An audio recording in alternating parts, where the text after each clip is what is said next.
C'est un portrait qui à lui seul résume un petit peu toute la détresse des aborigènes d'Australie. Cette femme que vous voyez derrière moi s'appelle Desi Chumpantari. Elle appartient à la communauté des Warrakurna.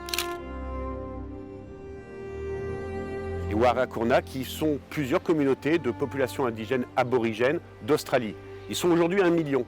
Ils sont arrivés il y a 60 000 ans sur cette île-continent qu'est l'Australie.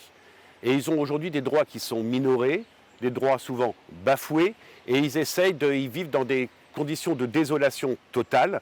Et ce travail est l'œuvre d'Adam Ferguson. Adam Ferguson, c'est un photographe australien qui a été très réputé, très reconnu pour son travail sur les conflits. Il travaillait pour le Washington Post, pour les grands médias américains. Et puis à un moment, il a parcouru le monde entier. Il est revenu dans son pays, puisqu'il est australien, et s'est dit, en fait, mon pays, je ne le connais pas. Il a travaillé un petit peu comme Richard Avedon.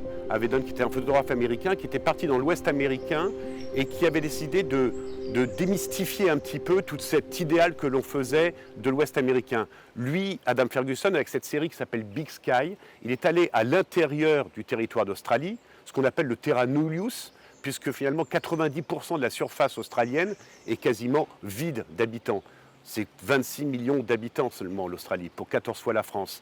Et il est allé à la rencontre de toutes ces populations qu'on découvre à l'intérieur du pays et qui vivent dans une sorte d'isolement total, dans une nature assez désolée. Et il appelait ça Big Sky, c'est comme, si vous voulez, une sorte de ciel immense.